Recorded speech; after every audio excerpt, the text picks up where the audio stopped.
원과 부채꼴의 두 번째 시간입니다. 이번 시간에 공부할 내용은 우리 원의 둘레의 길이와 넓이, 부채꼴의 호의 길이와 넓이 이런 것들은 어떻게 구하는지 공식을 한번 쭉 정리하고 문제 푸는 시간을 가질 건데요. 가장 먼저 등장하는 것이 원주율입니다.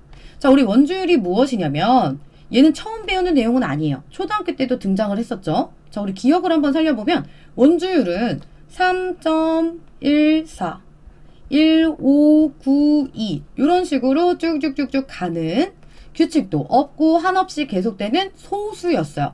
그래서 원의 둘레의 길이 구할 때나 원의 넓이를 구할 때 문제 옆에다가 괄호한 다음에 원주율은 3.14로 계산해주세요. 아니면 3.1로 계산해주세요. 이런 것들 기억이 날까요? 근데 우리가 그때 가장 싫어했던 게 뭐냐면 3.14예요. 이 3.14 때문에 숫자도 커지고 소수도 있다 보니까 계산 실수도 정말 많이 해서 이제 많은 친구들이 힘들어했던 단원이었습니다. 그런데 우리가 중학교에 와서도 그렇게 계산을 하냐? 아닙니다. 이제 조금 더 간단해져요. 그럼 우선은 우리 원주율이 무엇이었는지 기억을 한번 살려볼게요. 자, 원에서 지름의 길이에 대한 둘레의 길이의 비율이다 라고 하는데, 자, 우리가 둘레의 길이를 또 뭐라고 불렀었냐면 원주라고 불렀었죠. 이렇게. 그리고 비율에서 여기 대안 있죠. 대안 앞에 있는 거는 항상 분모로 가요. 그래서 얘를 조금 더 쉽게 얘기해보면 원의 둘레의 길이를 지름의 길이로 나누어 준 것, 그것을 원주율이라고 하는데요. 걔를 계산하면 신기하게 크기가 다르더라도 항상 이런 일정한 값이 나왔어요. 그래서 걔를 원주율이다 이렇게 얘기를 했던 거죠.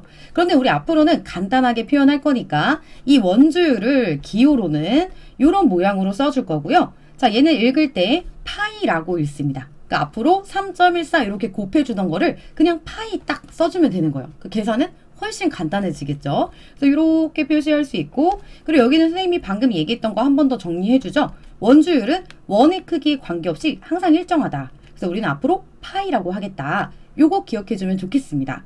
그러면 이제 원의 둘레의 길이와 넓이 어떻게 구하는지 볼 건데요. 자, 이렇게 오른쪽 그림을 한번 봐주세요. 자, 우리 앞으로 반지름은 R, 그리고 원의 둘레의 길이를 L, 그 다음 넓이를 S라고 할 건데, 자, 이쪽에 원의 둘레의 길이를 먼저 생각해보면, 자, 우리 뭐였냐면 지름 곱하기 원주율, 이게 원의 둘레의 길이였어요. 그러면 여기 있는 반지름을 가지고 표현해보면 지름은 2R이죠. 그리고 나서 곱하기 파이만 붙여주면 되는 거예요. 이렇게. 자, 앞으로 계산할 때 어떻게 된다고요? 2R 곱하기 파이, 지름 곱하기 파이가 된다.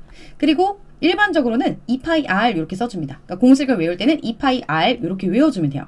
그 다음 우리 넓이는 반지름 곱하기 원주율이었는데 반지름을 2번 곱하면 R제곱이 될 거고, 자, 여기다가 파이만 딱 붙여주면 돼요. 자, 원주율은 파이니까요. 그래서 여기도 반지름 제곱 파이. 자, 얘가 뭐라고요? 원의 넓이를 구하는 공식이고, 자, 우리가 외울 때는 파이 R 제곱 이렇게 외워주면 돼요. 그러면 이제 예시 문제 한번 볼게요. 어떻게 적용하냐면 반지름의 길이가 3cm예요. 여기서 원의 둘레의 길이는 지름 여기에 2배 하면 되죠. 6 쓴 다음에 그냥 파이 딱 붙여주면 돼요. 원래는 여기다가 3.14 하고 곱하기 했어야 되는데 그래서 계산이 조금 길었잖아요. 훨씬 간단해졌죠. 그리고 단위는 길이이기 때문에 센티미터 이렇게 붙여주면 됩니다. 자, 그 다음에 이제 원의 넓이에요. S는 반지름 제곱하면 9가 될 거고 그냥 파이만 딱 붙여주면 돼요. 그리고 단위는 넓이니까 이렇게 제곱 센티미터라고 써주면 되는 거죠. 자, 훨씬 간단해졌어요. 그리고 나서 우리가 봐야 될 건 뭐냐면 부채꼴의 호의 길이와 넓이인데요. 얘네들은 어디서 오냐면 우리 원의 둘레 그리고 원의 넓이 여기서 이어서 생각을 해볼 거예요. 이 오른쪽 그림을 한번 보면 자, 이렇게 생긴 것이 부채꼴인데 지금 보면은 반지름은 R, 그 다음에 호의 길이는 L, 거기다가 이제 넓이는 S 똑같은데 중요한 게 하나 추가가 됐습니다. 자, 여기 보면 여기 뭐라고 되어 있어요? 여기 중심각의 크기. 자, 여기도 색깔로 한번 구분해 볼까요? 얘를 L 이렇게 놓고, 자, 중심각의 크기가 여기 딱 등장을 했습니다. 선생님이 요거를 이렇게 요 색깔로 한번 해볼게요. 이렇게.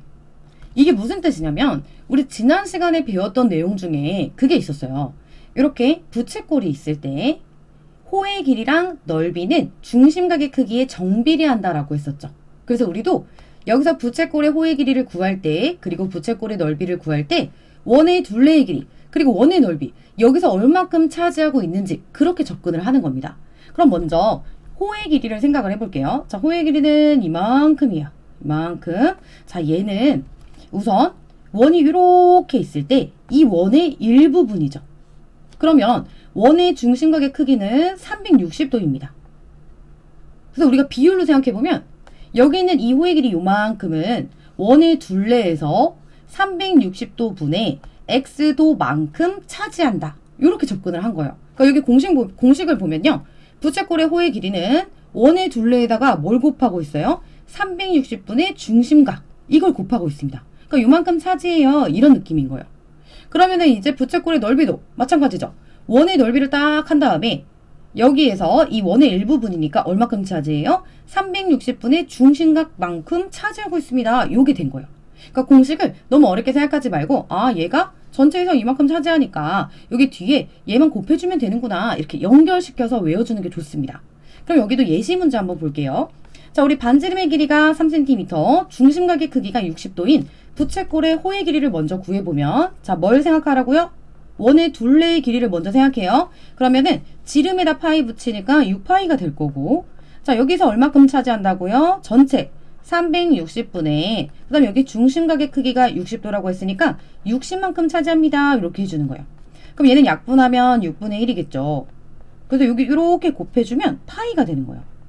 아, 이때는 부채꼴의 호의 길이가 파이가 되는구나. 단위는 센티미터를 써주면 되는 거고 그 다음에 부채꼴의 넓이는 우리 원의 넓이 먼저 구해보면 반지름 제곱 파이죠. 그럼 얘는 9파이 에다가 똑같이 360분의 60 하면 6분의 1이잖아요. 얘도 이거의 6분의 1만큼입니다.